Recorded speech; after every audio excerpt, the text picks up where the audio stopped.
दोस्तों, अगर आप और अच्छी नींद चाहते हैं तो हमारी प्यारी सी ऐप नींद को इंस्टॉल करें। इस ऐप पर आपको एक्सक्लूसिव स्लीप स्टोरीज़ मिलेंगी और आप बिना यूट्यूब प्रीमियम के भी इन स्टोरीज़ को बैकग्राउंड में सुन सकेंगे। इंस्टॉल करने के लिए आप हमारी वेबसाइट neend.app पर ज़रूर आइए और अच्छी कहानियाँ, स्लीप म्यूज़िक, कुछ टिप्स सुनने के लिए इस चैनल को सब्सक्राइब कीजिए। अगर आपको शांभवी यानी मेरे द्वारा कही गई और भी कहानी सुननी है तो कमेंट करके मुझे जरूर बताइए। लाइक, शेयर एंड सब्सक्राइब करके हमें सपोर्ट करें। नमस्कार, मैं हूं शांभवी और आज मैं प्रस्तुत करती हूं एक बहुत ही शांतिपूर्ण स्लीप स्टोरी, काकभूषणी एक रहस्य, जो आपको ब्रह्मांड के एक ऐसे रहस्य से अवगत कराएगी जो आपके होश उड़ा देगी। ये यात्रा आपके अनेकों सवालों से पर्दा हटाएगी और आप अंत में बेहद सुकून भरी सांस के साथ एक गहरी नींद में चले जाएंगे। काकभूषणी हिंदू धर्म के सर्वाधिक आयु वाले प्राणियों में से एक कहे जाते हैं। ऐसा भी कहा जाता है कि काकभूषणी ने रामायण को 11 बार और महाभारत को 16 बार होते हुए देखा है, लेकिन हर बार उनमें घटनाएं और परिणाम अलग अलग थे। किंतु उनके मन में यह शंका उत्पन्न हो गई कि क्या सचमुच श्री राम भगवान विष्णु के अवतार हैं अथवा ये सब केवल किंवदंती है। तो चलिए जानते हैं इन सवालों के उत्तर आज की इस रोमांचक कहानी में। लेकिन पहले आप अपने आसपास की सारी लाइट्स ऑफ करके आराम से लेट जाएं। अपनी आंखें धीरे से बंद कर लीजिए। अब थोड़ा सा अपने शरीर को आराम दीजिए। थोड़ा और आराम दीजिए। अपने शरीर को बिल्कुल ढीला छोड़ दीजिए। कोई टेंशन नहीं, कोई तनाव नहीं। अपने दिमाग में चल रहे सभी विचारों को, चिंताओं को त्याग दें। एक शांति सी महसूस करें। सारी नेगेटिव, सारी पॉजिटिव विचारों को धीरे धीरे निकाल दें। हाथों को सीधा करें और अपनी कमर के साइड में रख लीजिए। अब अपनी सांस पर ध्यान लगाएं। इसको धीमे या तेज नहीं करना है, बस ध्यान देना है कि कैसे वो आपके नाक, गले में होते हुए आपके अंदर प्रवेश कर रही है और कैसे वो आपके गले और नाक के माध्यम से वापस निकल रही है। मन शांत, एकदम शांत होता जा रहा है। आप बहुत अच्छा महसूस कर रहे हैं। खुद को काफी हल्का फील कर रहे हैं। हर तरफ शांति है, सुकून है, खामोशी है। तो चलिए आज की इस कथा को आरंभ करते हैं। काकभुशंडी का वर्णन वाल्मीकि रामायण एवं तुलसीदास के रामचरितमानस में आता है। सबसे पहला वर्णन इनका तब आता है जब देवी पार्वती ने महादेव से श्री राम की कथा सुनाने का अनुरोध किया था। माता के अनुरोध पर भगवान शिव उन्हें एकांत में ले गए और राम कथा विस्तार से सुनाने लगे। देवताओं के लिए भी दुर्लभ उस कथा को वहां बैठे हुए कौवे ने सुन लिया। भगवान शिव द्वारा कथा सुनाए जाने पर उसे श्री राम के सभी रहस्यों सहित पूर्व कथा का ज्ञान हो गया। वही कौवा आगे चलकर काकभुशंडी के रूप में जन्मा। काकभुशंडी श्री राम के भक्त थे और उनकी भक्ति के अतिरिक्त उनका और कोई अन्य कार्य न था। ये नित्य दिन वृक्ष के नीचे राम कथा का वाचन करते थे, जिसे सुनने के लिए ऋषि मुनि दूर दूर से आते थे। उनकी कथा में वो आकर्षण था कि एक बार स्वयं महादेव काकभुशंडी के मुख से राम कथा सुनने के लिए हंस के रूप में उसी वृक्ष के निकट रुक गए थे। काकभुशंडी के मुख से श्री राम की कथा सुनकर महादेव अत्यंत प्रसन्न हुए और उन्हें इच्छा मृत्यु का वरदान दिया, ताकि वे युगों युगों तक उसी प्रकार राम कथा का वाचन करते रहे। महादेव कुछ दिनों तक उनसे वही राम कथा जो उन्होंने स्वयं माता पार्वती को सुनाया था सुनकर तृप्त मन से कैलाश को लौट गए। जो महान कथा स्वयं महादेव के मुख से निकली हो, उसे स्वयं महादेव को सुनाने का सौभाग्य केवल और केवल काकभुशंडी को ही प्राप्त है।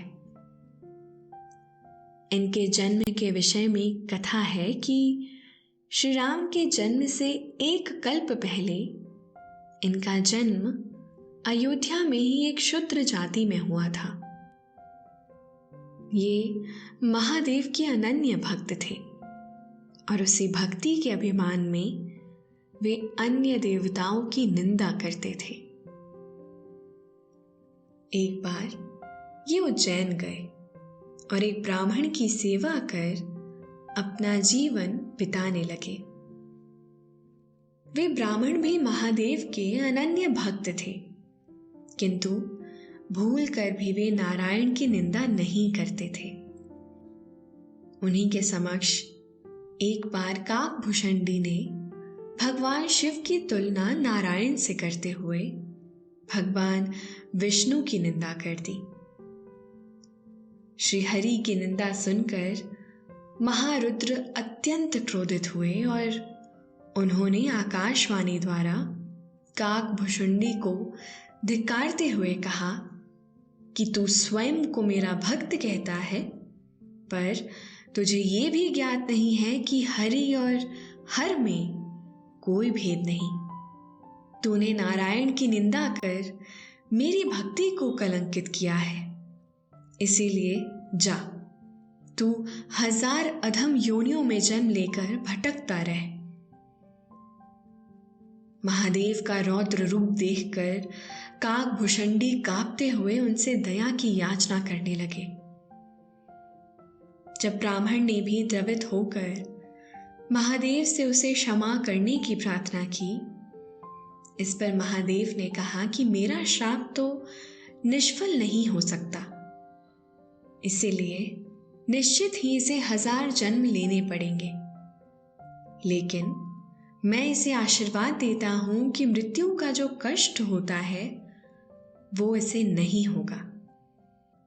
साथ ही इसे अपने प्रत्येक जन्म का स्मरण रहेगा और इसका ज्ञान कभी शून्य नहीं होगा। अपने अंतिम जन्म में इसे श्री राम की अनन्य भक्ति प्राप्त होगी। महादेव के वचन अनुसार काकभूषणी का सबसे पहला जन्म सर्प योनि में हुआ। उसके बाद जिस भी योनि में जन्म लेते उन्हें बिना कष्ट मुक्ति मिल जाती थी। साथ ही महादेव के आशीर्वाद के कारण उन्हें अपने पिछले सभी जन्मों का पूर्ण स्मरण रहता था। इसी प्रकार वो एक के बाद एक जन्म लेते रहे और 1000वें जन्म में वे ब्राह्मण के रूप में जन्मे। उस जन्म में वे आत्मज्ञान लेने महर्षि लोमश के पास पहुंचे। जब महर्षि लोमश उन्हें ज्ञान की बातें बताने लगे तो वे बात बात पर उन्हें टोकने लगे, जिससे रुष्ट होकर लोमश ऋषि ने कहा, अरे मूर्ख, तू हर बात पर कौवे की तरह क्यों करता है? तू तो मनुष्य होने के योग्य ही नहीं है। इसीलिए तू जा और कौवे का ही जीवन व्यतीत कर। उनके श्राप से काकभूषणी तत्काल कौवा बन गए। ऐसा देखकर अपने क्रोध पर पश्चाताप करते हुए लोमश ऋषि अत्यंत दुखी हो गए। तब काग रूपी काकभूषणी ने कहा कि हे मुनिवर, आप कृपया दुखी ना हो। आप जैसे महात्मा का श्राप भी मेरे लिए वरदान है। मुझे विश्वास है कि इस काग रूप में भी मेरा भला ही होगा। यह कहकर काकभूषणी ने महर्षि लोमश को राम कथा सुनाई। उनका ऐसा संयम देखकर और श्रेष्ठ राम कथा सुनकर महर्षि लोमश बड़े प्रसन्न हुए और उन्हें इच्छा मृत्यु का वरदान दिया। साथ ही साथ उन्होंने उन्हें राम मंत्र भी दिया। राम मंत्र मिलने से उन्हें अपने काग रूप से प्रेम हो गया और वे उसी रूप में नित्य राम कथा का वाचन करने लगे। उनके द्वारा कहे गए रामायण को भूषुंडी रामायण के नाम से भी जाना जाता है। काकभूषणी हिंदू धर्म के सर्वाधिक आयु वाले प्राणियों में से एक है। कहा जाता है कि काकभूषणी ने रामायण को 11 बार और महाभारत को 16 बार होते हुए देखा, जिनमें घटनाएं और परिणाम अलग अलग थे। रामायण में एक ऐसा प्रसंग आता है जब नारायण के वाहन गरुड़ को श्री राम के विष्णु अवतार होने पर संदेह हो गया था। यह वर्णन तब का आता है जब श्री राम की सेना ने लंका पर आक्रमण किया। उनके नेतृत्व में वानरों की सेना ने रावण के कई महारथियों का वध कर दिया। यहां तक कि कुंभकर्ण भी श्री राम के हाथों वीर गति को प्राप्त हुआ। तब रावण ने स्वयं युद्ध में जाने की ठानी, पर उसके पुत्र मेघनाद ने अपने पिता को रोकते हुए कहा कि जब तक वो हैं तब तक उन्हें राजा होते हुए युद्ध में नहीं जाना चाहिए। मेघनाद महान वीर था और उसकी गिनती एकमात्र अति महारथी में की जाती थी।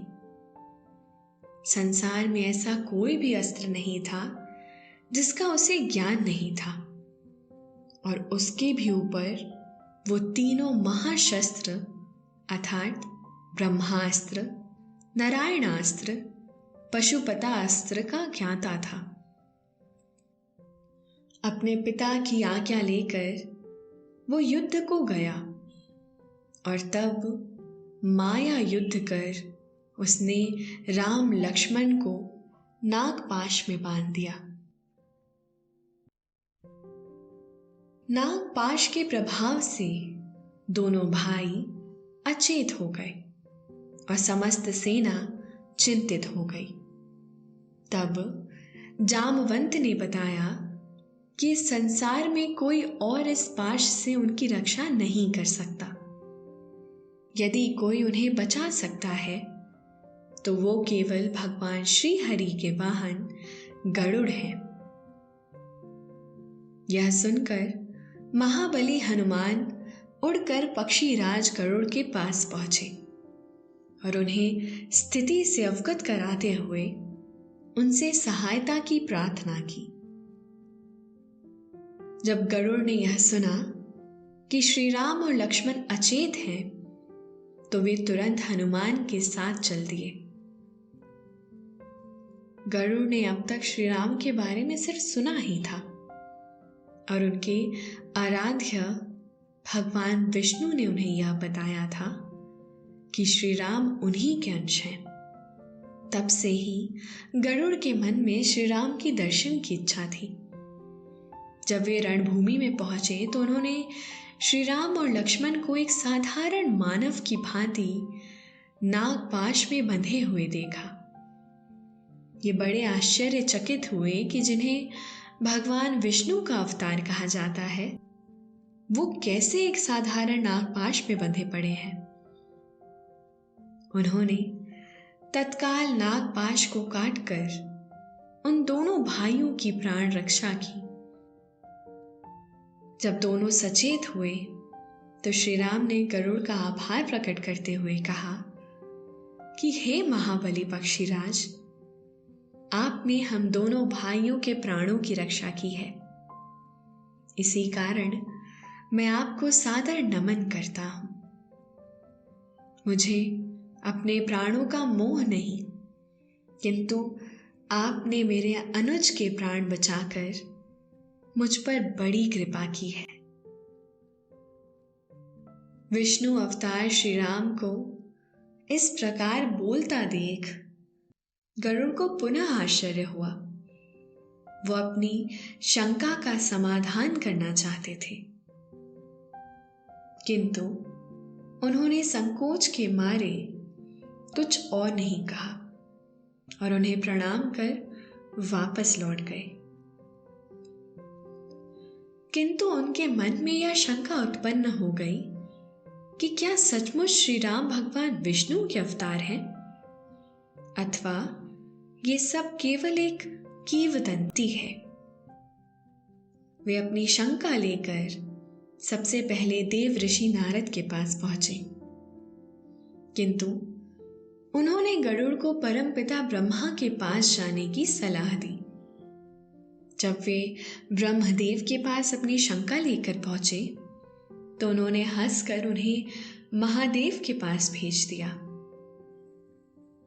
अब वे महादेव के पास पहुंचे और भगवान शिव ने उनसे उनकी शंका पूछी। तब उन्होंने कहा कि हे महादेव, आज जो मैंने देखा है उससे मेरे मन में शंका उत्पन्न हो गई है कि श्री राम क्या वास्तव में मेरे प्रभु नारायण के ही अवतार हैं। तब महादेव ने मुस्कुराते हुए पूछा कि ऐसा क्या देख लिया तुमने। तब गरुड़ ने कहा कि प्रभु, मैंने देखा कि श्री राम अपने भ्राता लक्ष्मण सहित एक साधारण से नागपाश में बंधे पड़े हैं।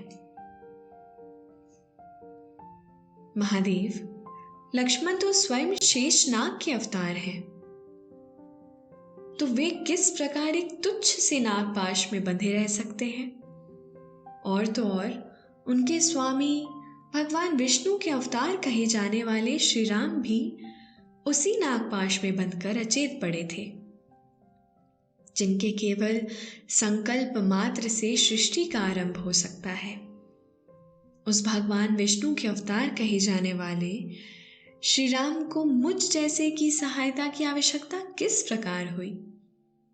इसी कारण मैं संदेह में पड़ गया हूं।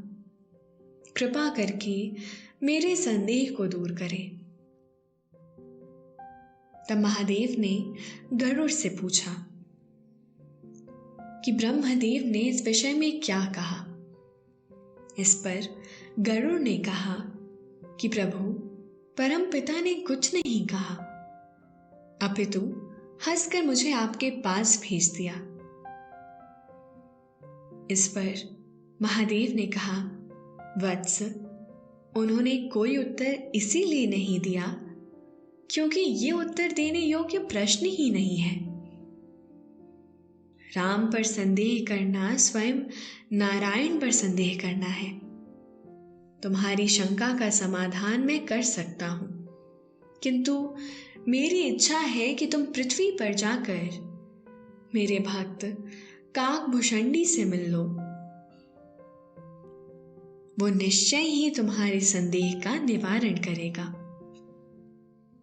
यह सुनकर गरुड़ पुनः पृथ्वी पर काकभुषंडी के समक्ष पहुंचे,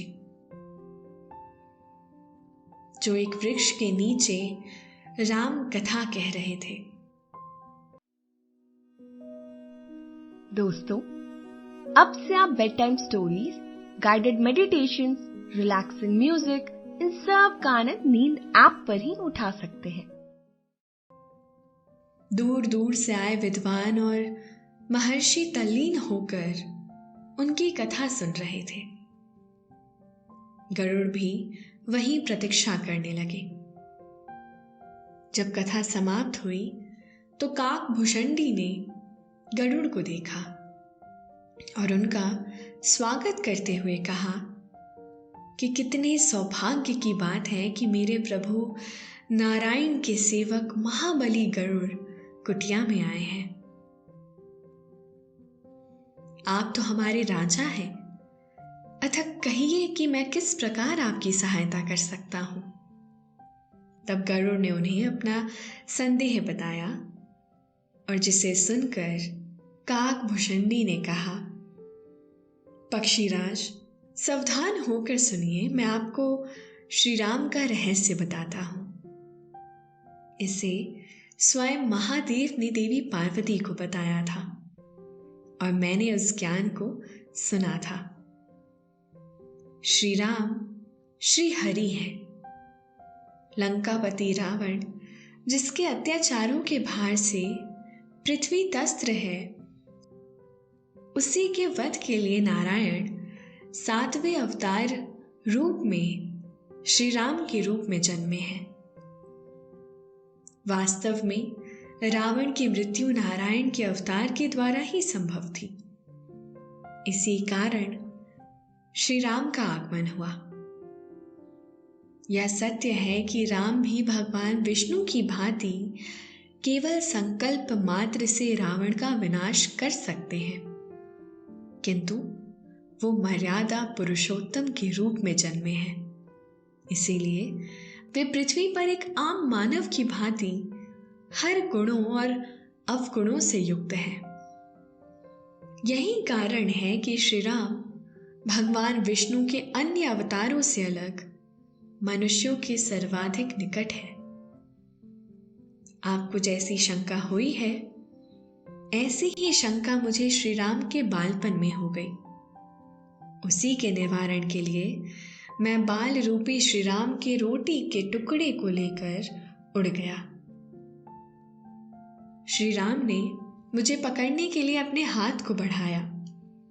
मैं उस रोटी के टुकड़े को लेकर तीनों लोकों में दौड़ता रहा, किंतु श्री राम ने अपने हाथ का ऐसा विस्तार किया कि मैं कहीं भी उससे पीछा नहीं छुड़ा सका। तब मुझे विश्वास हो गया कि श्री राम ही भगवान विष्णु के अवतार हैं।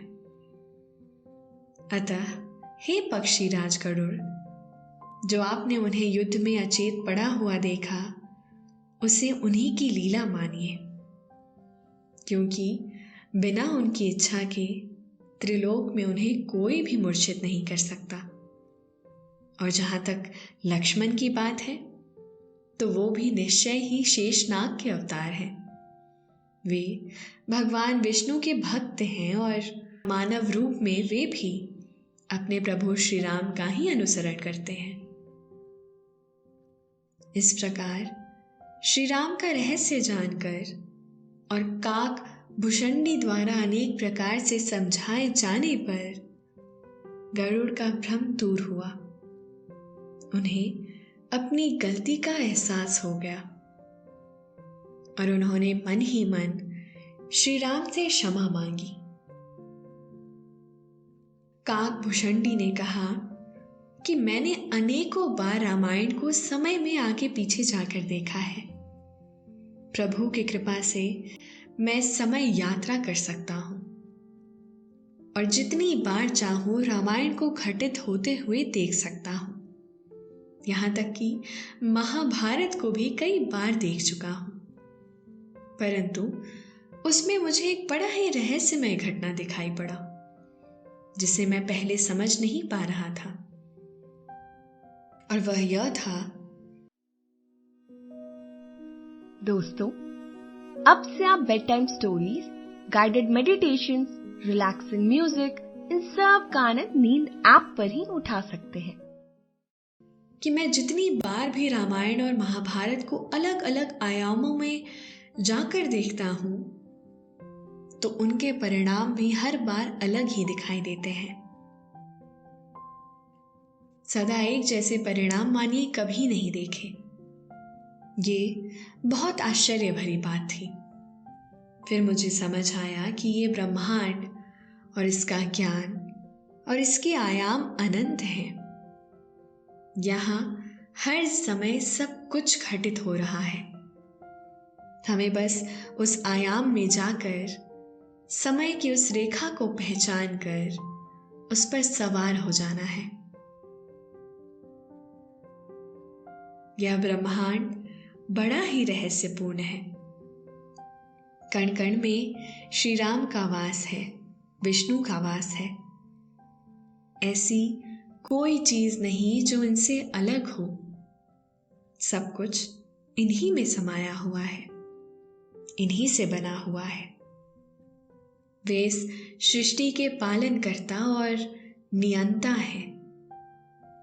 उनके कारण ही अनेकों ब्रह्मांड आकाश में झूल रहे हैं।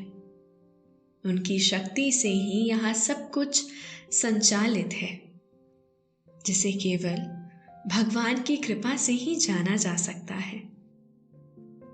या फिर समाधि में जाकर अगर प्रभु चाहे तो अपनी बनाई हुई इस पूरी सृष्टि का ज्ञान एक क्षण में करा सकते हैं, परंतु उसके लिए पूरी तरह से एक पवित्र हृदय रखकर हमें हर प्राणी के भीतर प्रभु को ही देखना होगा।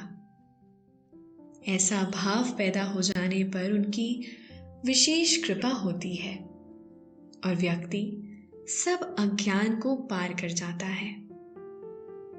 जब श्री हरि की कृपा होती है तो सब दुख नष्ट हो जाते हैं और समस्त ज्ञान प्राप्त हो जाता है। हर आदमी उनकी महिमा को जान सकता है और समझ सकता है कि उनका स्वरूप क्या है। यही बात किसी साधारण व्यक्ति को समझने में समय लग सकता है, परंतु निश्चल भक्ति से और समर्पण से वह बड़े से बड़ा काम भी कर सकता है, बड़े से बड़ा पद भी प्राप्त कर सकता है।